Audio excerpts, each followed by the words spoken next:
We're on the trail of survivors, descendants of a band of castaways who landed on Madagascar and evolved into more than 30 different lemur species living today. By doing so, they unknowingly averted disaster.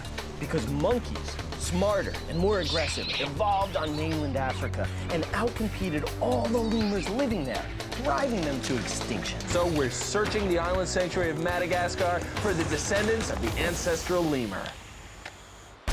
Be an insider in the creature world. That's the mission. The Krat brothers, dropped in remote regions to live with the creatures, through their eyes, on their turf, by their rules.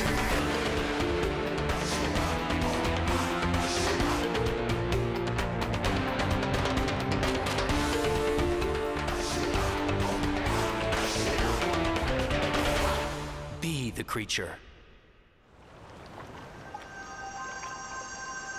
I hope we're still off the African coast. How much longer can we float in the Indian Ocean here in this raft? But this is exactly where the ancestral lemur was. Tired, wet, sun-baked, hungry. Here in the Mozambique Channel, about 60 million years ago, a handful of early primates clung to a natural raft of vegetation and floated 240 miles from the African continent to the island of Madagascar. They must have looked something like a small mouse-sized creature with hands and big eyes. We call them proto-lemur. A group of them were probably set on their journey in a violent storm, clinging to a tree or some kind of vegetation. They were swept into a river and out to sea, only surviving because they were small, could store fat in their tails, go into a torpor-like state, and it's a good thing they lasted. Ugh. Because when they finally landed, they reached a place that had so many diverse habitats just waiting to be colonized. And over many, many millions of years, evolved into over 30 different species of lemur that are alive today. That's right, 30 different species. Because a lemur is not just a lemur, but who are they all? We're here to see just how far that early proto-lemur has come as we race across Madagascar to meet today's endangered lemurs. Proto-lemur arrived somewhere on the west coast, and we begin our journey in the southern region in the spiny desert of Madagascar. The spiny desert of Madagascar, finally we're here. And it is spiny. Spines are low, spines are high. They're everywhere here. And you have to be especially adapted to survive these spines. Hey, a radiated tortoise. The shell, a tortoise's armor against the spines. Now that is highly evolved protection. But our big question was, what did the lemurs do to survive? How could any lemur land on these spiny Dideracia? I don't think I'll believe it until I see it for myself. Ow.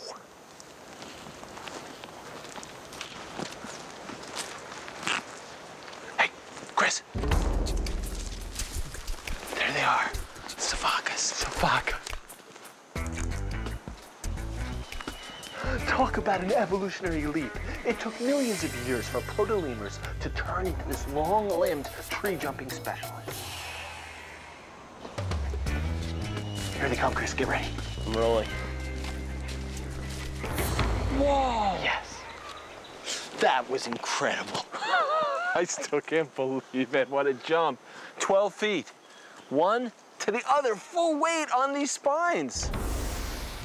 The eye-hand coordination or eye-finger coordination of these guys to be able to place their fingers right between the spines. Interlacing fingers in spines, going at full jump, full speed through the air, that's amazing. That is, ow. Maybe they know exactly where they're jumping. Maybe they have paths through the spiny forest, landing points here, there, that they know that they travel through their territory. I think they do. Lots of animals use well-worn paths when they go from one place to the other, like deer paths. And you know what I'm gonna do? I'm gonna find some ring-tailed lemur paths. Okay, I'll stick with these guys. All right, cool. And then probably with these two species, diurnal, in this area, maybe we'll meet up again in a couple weeks. See you soon. What is it about these two different descendants of proto-lemur that makes it possible for these species, the sifakas and ringtails, to survive in the very same forest? Martin was off to find the ringtails, and I was sticking with the sifakas. They're bouncing over to a completely new habitat. The gallery forest. A rich riparian forest springing up from the desert along the edge of a river. Once, most of Madagascar was covered by forest. 80% of this has now been destroyed.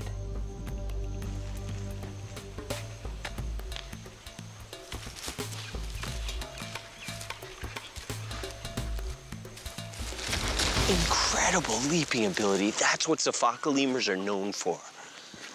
He's going low. It's incredibly rare to see this species on the ground. Whoa, another one up high. Wow.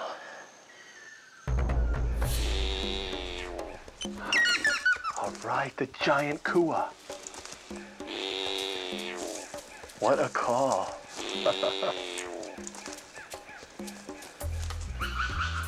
You hear that? That's who we're looking for. The alarm call. We're getting close. We're right under him. I joined up with one of the most terrestrial of all the lemurs, the ring-tailed lemur. Such good leapers. Look at that. Fantastic leapers. And it's a big group, too.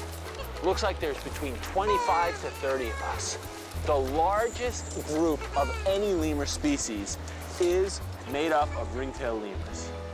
And the ring-tailed lemurs are a very different offshoot of the proto-lemur, the only species in their very own genus. Look at that tail. That is the sure giveaway that you're looking at a ring-tailed lemur. Ringtails are the only lemurs that have stripes on their tails. Why do they have such conspicuous tails? It's all about the social nature of these lemurs. They live in huge groups. Those striped tails are great banners, advertising. Here I am, there you are. They can see each other, keep together, and if that's not enough, they have that contact call. That...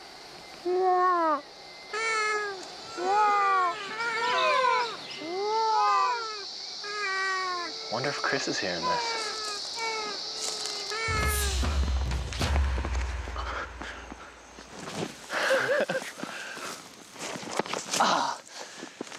This vertical clinging and leaping is impossible for a human to do. And the main reason is because of our feet. Sifakas have specialized feet that are more like hands and can grip the trunk of the tree, allowing a secure anchor from which to spring with those frog-like legs. Whenever I try to spring, my feet slip. And I can't get that traction that'll propel me from one trunk to the next trunk. Okay, on this tree I have an anchor, which sort of simulates the sifaka's ability to grab with their feet. And now, clinging and leaping is so much easier. But I still have one problem. The arm and leg strength in proportion to their body size is incredible for these primates. Their grip is amazing too. With just a grip of their foot or hand, they can hang from one hand.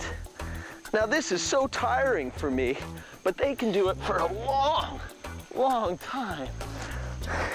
It's unbelievable.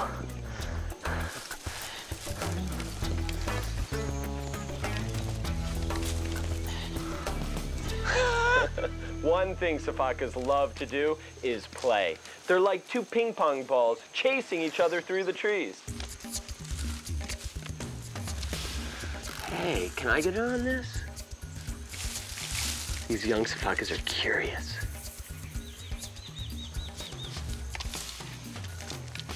Hey, buddy, whoa. Here I am, over here. Martin would love this. Okay, playtime, ring-tailed lemur style.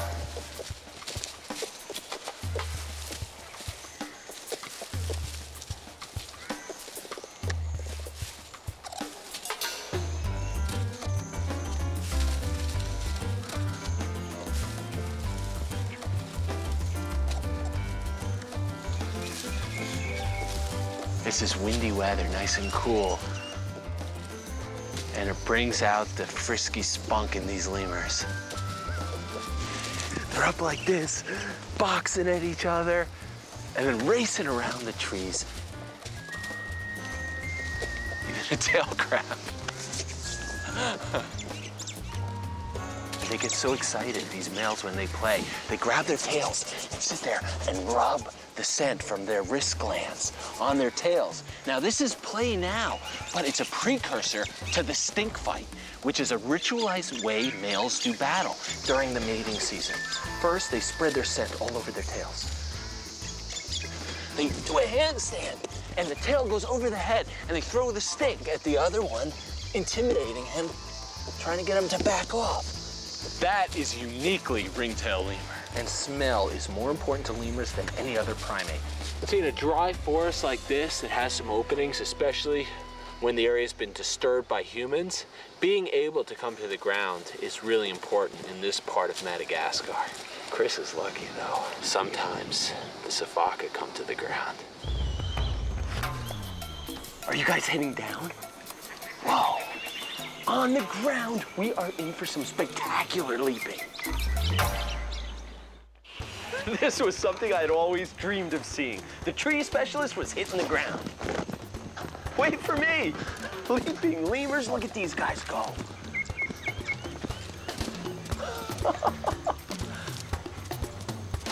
But why the funny hop? Now, if you're built for vertical clinging and leaping, this is how you have to move on the ground. It's just the way their body functions.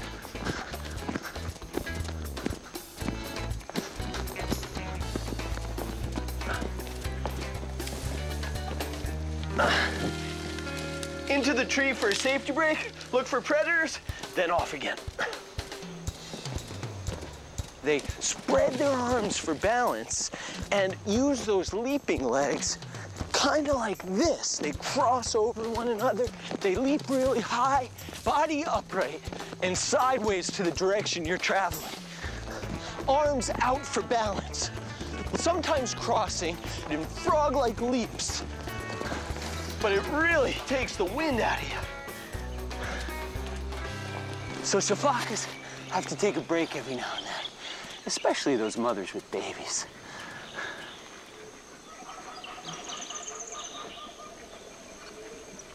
In the early morning, sifakas love to sit in the sun and soak up the rays. Hey, here come a few more. This young sifaka is about 3 months old. He's still riding on his mom's back, but by 6 months of age, he'll be fully mobile.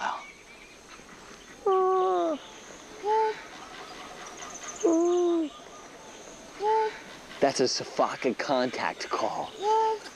There's another call the sifaka makes that gives them their name. It's the alarm call, and it goes, shifak, shifak. There, she's doing it right now. Shifak. See those deep wrinkles on her face? This mother's old. Sifakas are mature at 4 and will usually have a baby every year after that. Only 50% of the babies survive their first year, and some of those can live to be more than 20 years old, sharing the years and the forest with many other creatures. A spiny chameleon. One of 57 chameleons found in Madagascar, and that is about half of all the chameleons in the world. Hey, keep your eyes peeled for Chris and the sifakas. They've got to be around here somewhere. Hey, but steer clear of those ringtails. They've been known to eat you guys. There you go. Got it? Now, what are you doing in the cactus?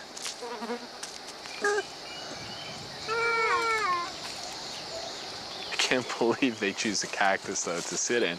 And some of the lemurs are even eating cactus. Now, how you do that, I don't know. They take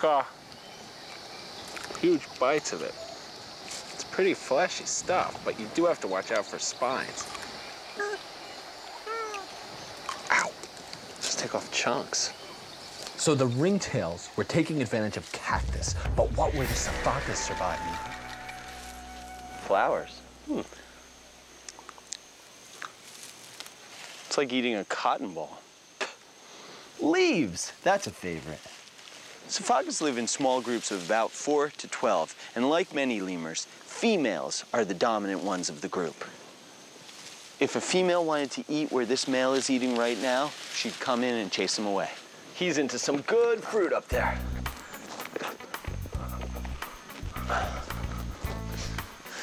Ah, some Renaria gravia fruits. First, they bite the whole berry off, and then chew it up in their cheek.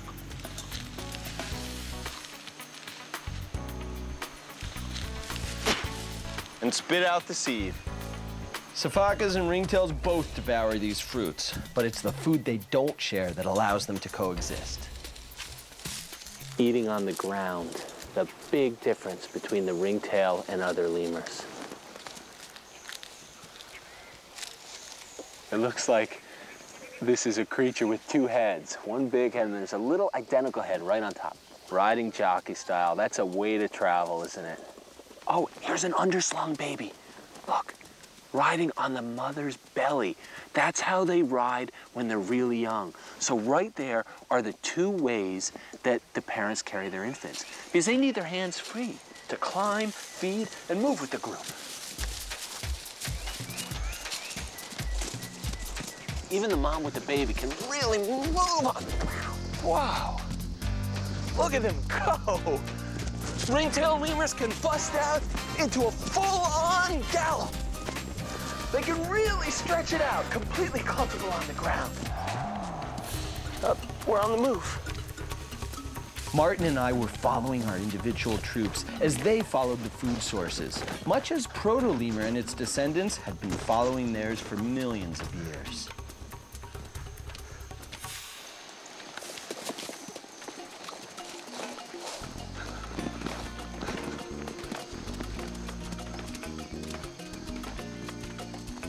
Hey, there's Chris.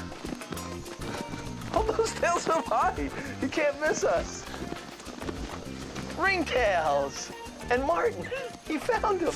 Martin, you found the ringtails. Hey. Yeah. Aren't they great? They're a huge group, almost 25. They're great. So they meet. The two lemurs meet. I think we have a great fix on these two. I mean, sifakas are vertical clingers and leapers and feed in trees. Ringtails, quadrupedal runners and jumpers, feed in trees and on the ground too. Sifakas come to the ground only to cross open spaces. Ringtails are great on the ground, quick like a fox. Two very different lemurs radiating from a common proto-lemur ancestor, but different enough to coexist in the same habitat. We've gotten to know the sifakas and the ringtails. But since proto-lemur's progeny didn't just stay in one place, neither can we. It's time to move north on the trail of the evolving Madagascan lemurs. Okay, on down. Are you sure? Yeah. Oh, this way? For millions of years, this was lemur country. People only arrived less than 2,000 years ago. But in that short time, a third of all lemur species have gone extinct. We want to see why. All right, salam alaikum. I mean, bezodro betiga. We'd reached the end of two paths taken by the ancestral proto-lemur, but there were so many more to discover. Our expedition continues as we head north. The range of environments here in Madagascar is incredible. From beaches, desert, high plateaus, it's all here. Proto-lemur's descendants spread across the island, evolving quickly, but now can't adapt to the exploding human population.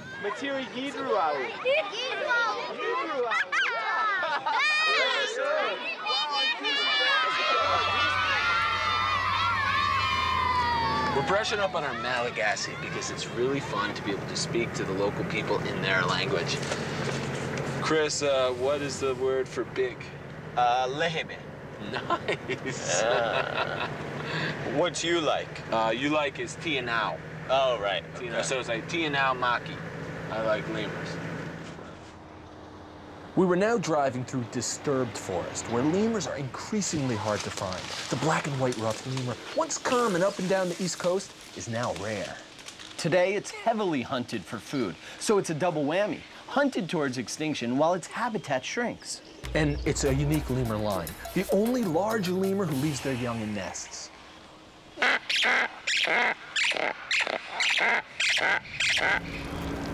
Whoa, this is some fire. Oh, wow. Fires are the leading cause of lemur habitat destruction. Look at these flames. It doesn't matter if fires are set for slash and burn agriculture or for creating charcoal. Once the forest burns, the soil is bare. The next rain washes the topsoil away, so the forest can never regrow. It becomes a barren grassland. Imagine if you were a lemur in the path of these flames. You're leaping through the trees, leaping for your life and abandoning your home. Chris, we gotta get the truck out of here. The flames are too hot.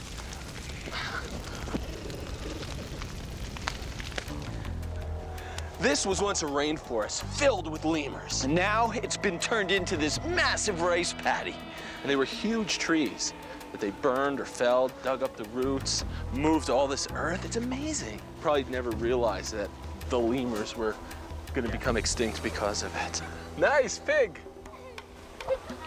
We've got to get to a place where lemurs aren't threatened, up into the few areas of cloud forest where lemur habitat is still relatively pristine. A different place, different foods, different adaptations required here. A place for new lemurs to evolve. Our goal here is to find and get to know some very secretive species of lemur. Hey, buddy. The locals call this simpuna. This is a type of Propithecus lemur, the only one with red eyes. A very close relative of the dry forest sifaka. The same body design, but obviously different coloration and a lot of different adaptations that allow this simpuna to live in a completely different environment.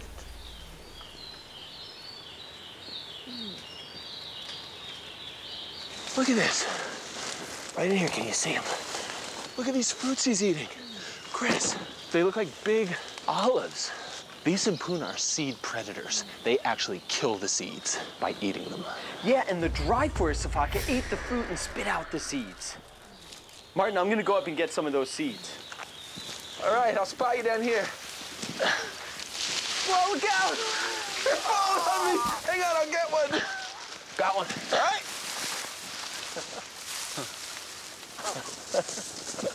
This is what the lemur's doing. Stripping off this inedible outer coating, which is meant to protect the seed. So the lemur gets rid of that. That's a nice seed. It almost looks nut-like.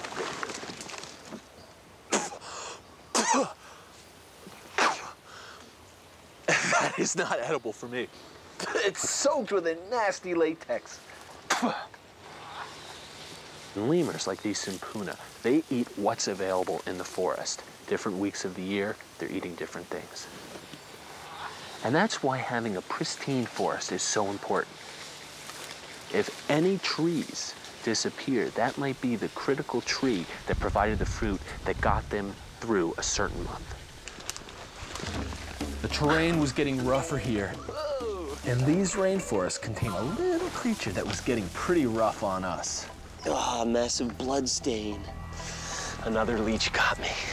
They lay in wait on the forest floor and the trees everywhere, little squirmy, heat-seeking missiles. And when they sense out a warm body, they stretch out to latch on. And if they get a hold, they quickly move up your leg to find the soft spots, latch on, and start sucking your blood. We've only got one leech-free zone out here, our tents. You always have to try to get your tent set up before it rains, and it's hard to do. The lemurs are out there. We want to go out and find them, but we have to get set up. That sky could open up any minute, and if your tent's not set up before the rain comes, you're gonna have a wet expedition. There are at least 12 species of lemur in this forest alone, but there is one extremely rare group that is only found here. We're in search of bamboo lemurs, 3 types. They're all living in this forest, feeding on bamboo at the same time of day. Lemurs.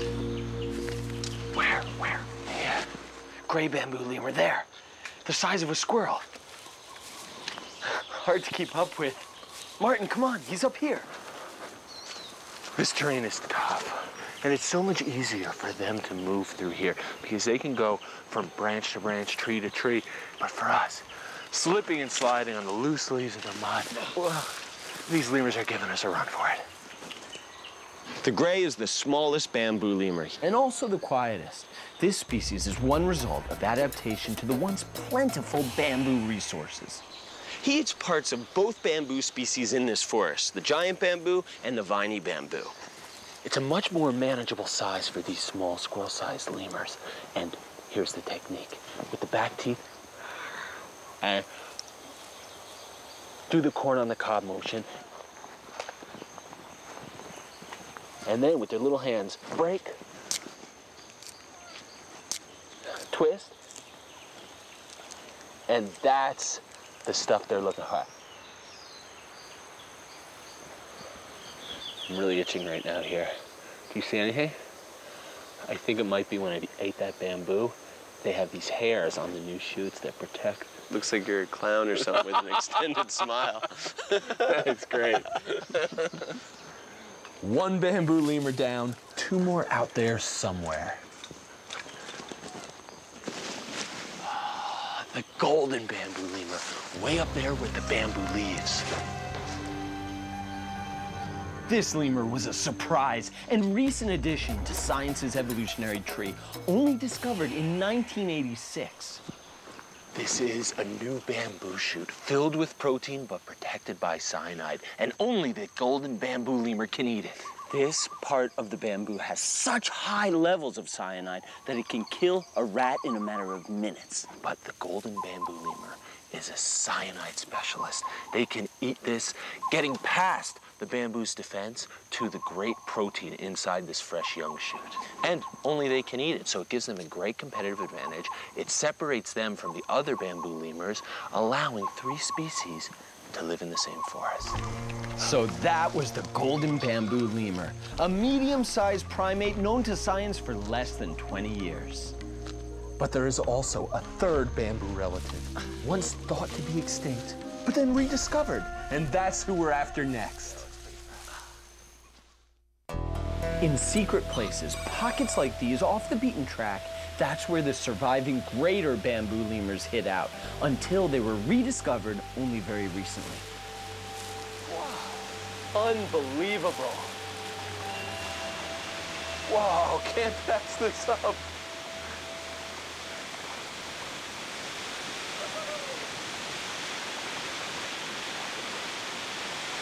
It's a Madagascar shower! Woo-hoo! Woo-hoo! And there were so many frogs living here at this waterfall. They were colored perfectly to match the rocks and algae. A species perfectly adapted to this microhabitat, surviving in a world of their own.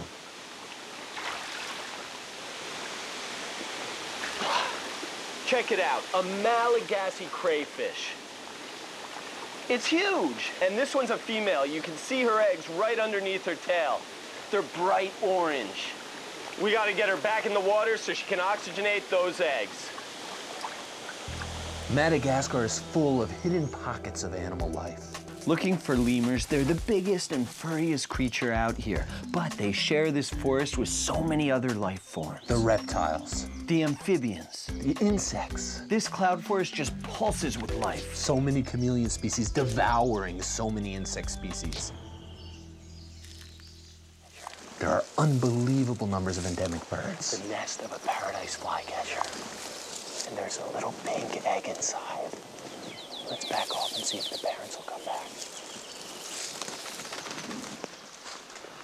All right, it's him, the father bird. Back to warm that egg. They take turns. It's a beautiful bird. So what other surprises can we meet in here? Hopefully we'll be able to find the one bamboo lemur that everybody thought was extinct until a small group of survivors was found hidden deep in the bamboo forest. Hey, here's a sign that we must be in the right area. Only one type of lemur can get into these tough bamboo stalks. The greater bamboo lemur. He must be in the area somewhere. All right. Lots of bamboo means lots of bamboo lemurs. But it's tough to get through. Right there. Oh, great. All right, this is it. We can't miss it. This could be our only chance. Hurry. Okay, go for it. I can't miss it. He's going, shoot. He's just moving over a little bit. Let's follow him.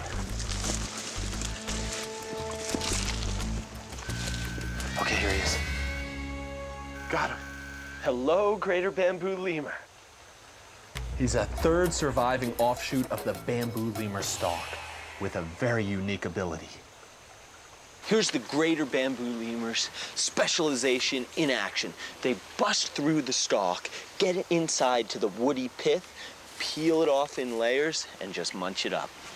Even in the mature stalks, look at him dig into it and pull it. He's using a lot of his body weight. He's digging into it so hard that the whole stalk is shaking.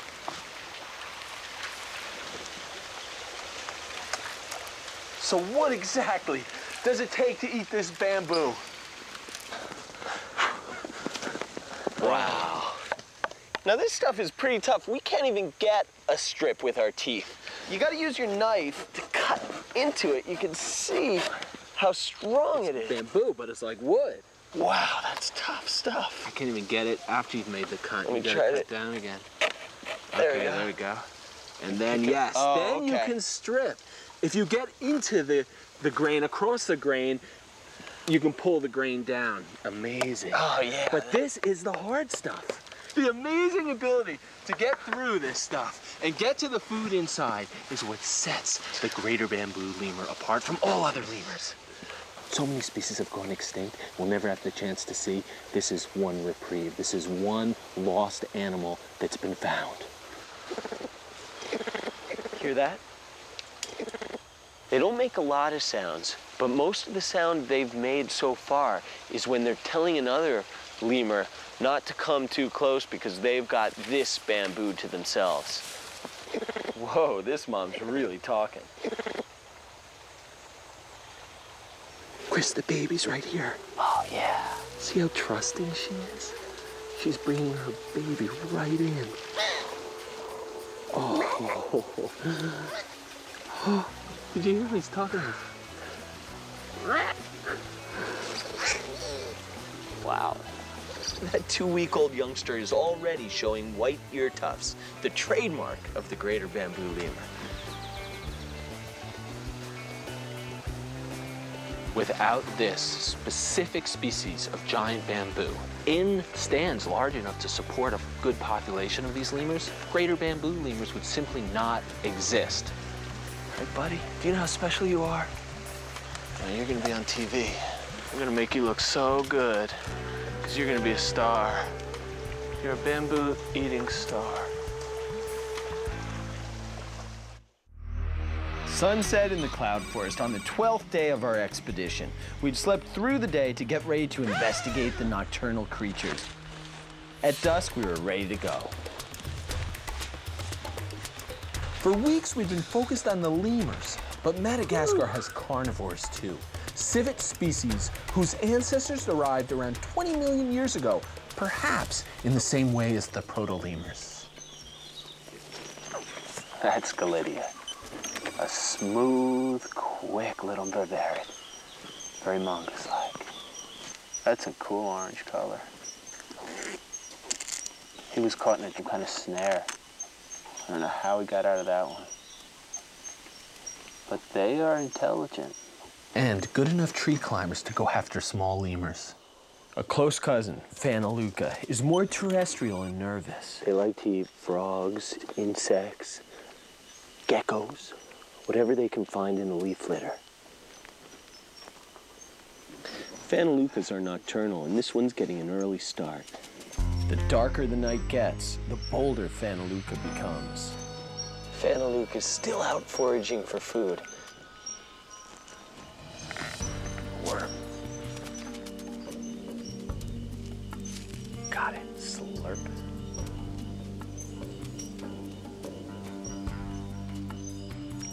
Ooh, she got a moth. See that fat tail on the Phaneluca? That stores fat for times when food is scarce.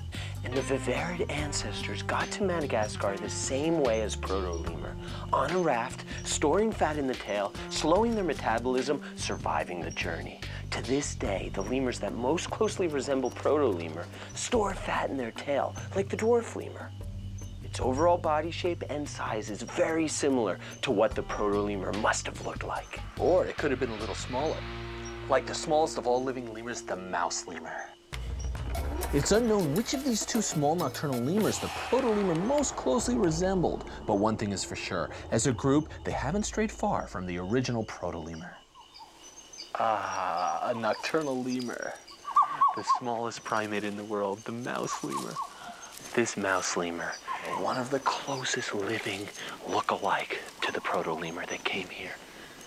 Little hands, big eyes, able to survive in a lot of different places because she could eat anything. Tree sap and gum, insects, small reptiles, all could have been a part of the proto-lemur's diet. And with the ability as a generalist to eat all these things, this little proto-lemur could have spread all over Madagascar into all the different habitats and then evolved into the specialized lemurs that we know today, including the 8 we've seen so far. But there were at least 22 more species to see, and our time was running out. As our search continued, it took us right through the heart of a Malagasy village, and it reminded us of how the booming Malagasy population is bad news for lemurs. The more people there are, the more forests are cut, and the more lemur habitat keeps on shrinking. But these are really nice people living in one of the poorest countries in the world. It's illegal to hunt lemurs, but where food resources are very scarce, lemurs provide a ready supply of meat for local villagers. But some lemurs are revered and never eaten.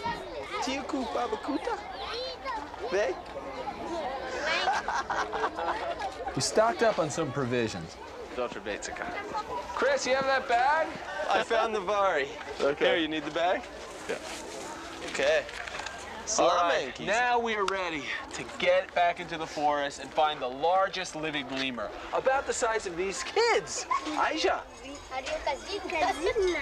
Babakutu? In foray?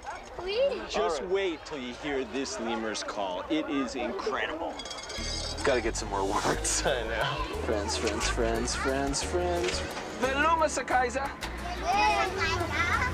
Veluma Sakaiza. We saved the biggest for last. We're heading north again, back up into some new hills and a new area of cloud forest. Now we're looking for the largest lemurs. All the action happens in the morning, so we have to find them fast. There are 2 big species out here somewhere, one silent and strikingly beautiful, and one among the loudest mammals on the planet. Okay, you just left off. Come along here. Psst, Martin. We're right underneath them. I don't believe it. The diademed sifaka. Evolving from the same pint-sized proto-lemur, the diademed has outsized all other sifakas to be the largest living today.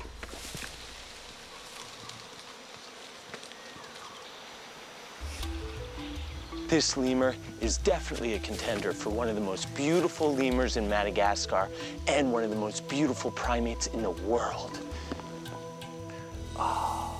Oh, that infant there, she's the future of this species because there are less than 10,000 diademed lemurs left, and they're being hit hard by hunting.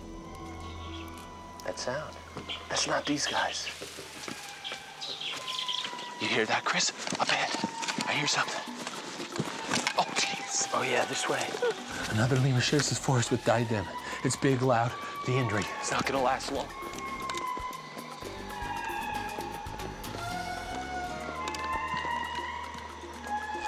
We gotta go, let's fly. Let's go.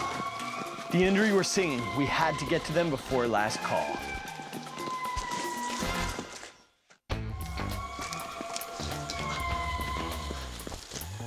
By the time we reached them, the indri were silent.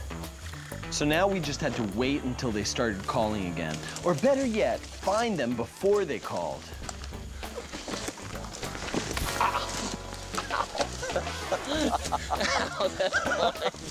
Grabbed me and threw me into the... This way. The indri, A lemur about as long as a 6-year-old human. Somewhere along the evolutionary road, the indri pretty much lost its long tail. Only a stub remains. I love their black hands and feet. It's almost like they're wearing scuba gloves and booties. The indri lives in family groups with a mother, father, and all their offspring. Offspring usually stay with the group until they're about 7 years old. This group has at least one older offspring and one young offspring, who's leaping on her own already. Oh, wow. The baby is leaping, but she's so high up there, look. Oh, yeah. I don't think, she's fantastic. It's amazing that we're seeing a baby indri. Because they're the largest lemurs, they also have the most time before they are sexually mature, ready to produce offspring. So to see a baby of this endangered species is phenomenal. Grooming. Grooming with the lower four incisors. They're shaped as an actual comb. This is unique to lemurs. Got it. I can't see the actual teeth making up the comb. Oh, I just can't get the angle. Oh, there was the little one to call me Mom. Now it's Mom's turn. The indri only make that haunting, eerie call a few times a day, so we have to stick with it, be patient, and above all, be ready. These trees are hard to shoot through, so we've got to stick with them. Movie. There they go. Calling.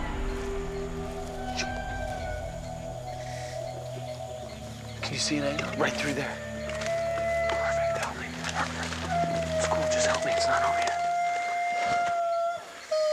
I can hear it. But they just moved. Okay, yeah, I thought it was. I think we got a good view here.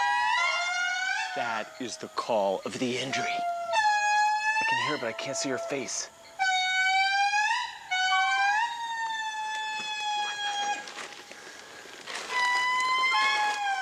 Her face is always blocked. Can't believe this. That sound can be heard for miles away, and it's the way for indri to announce its claim to this part of the forest. This is this group's territory, and they're letting everybody else know that. Hear the neighbors? They're answering. Yeah, now I see her face, but she stopped calling. It's really tough getting a picture of these guys making that amazing sound. This forest is so dense, and we just gotta find that right hole and show you that. They moved just a little, and the window's gone. Let's go. Let's keep up with them. This is tough in here. The repositioning, getting comfortable. At least they shake the trees so we can know which way they're going. I think I saw the mom and baby head this way. Right above us. Okay.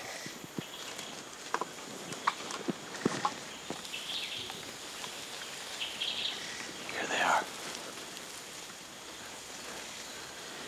With those super long limbs, long fingers, and toes, the indri can reach almost any leaf in the forest.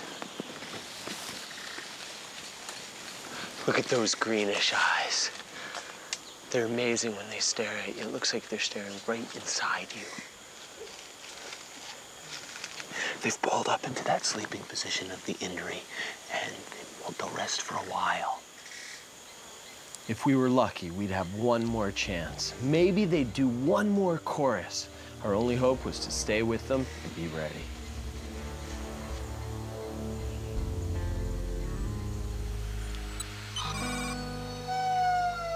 Martin, wake up. They're calling.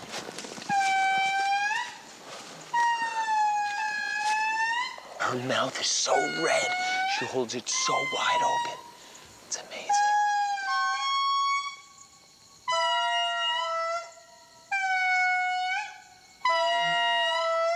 The baby's just hanging there, Betty flies away. Oh, wow. They usually do this call for about 2 to 2.5 minutes. This is eerie. It's so loud, it just goes right through you. It's... And then the bird.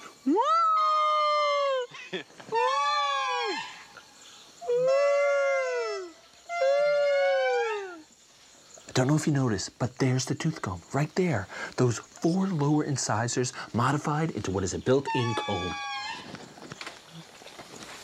Yes! We got it. That was tough to get. Oh, wow. Running through here and getting it just at the right view. We got it. The culture of the Malagasy people developed with lemurs all around them, and lemurs are a part of their beliefs and their customs. Some lemurs, like the babukuta, the indri, are good lemurs. They're revered. In a story, they saved people in a forest, and so now it's fadi, or taboo, to kill them. We've been so lucky to get such a great idea of what it's like to be 11 of the more than 30 existing lemur species. All the lemurs we've seen evolved without human influence, but now humans are the key to their future. Will we get a chance to complete this journey with future expeditions and see all the living lemurs? From the tiniest mouse lemur to the largest indri. It's astounding that from such a humble beginning, so many bizarre and beautiful lemurs have sprung to life on this island called Madagascar. Virtually all are threatened, and beyond the very important first step of knowing who they are and how they live, action has to be taken by us, their fellow primates. To make sure lemurs keep leaping and singing and just being lemurs for millions of years to come.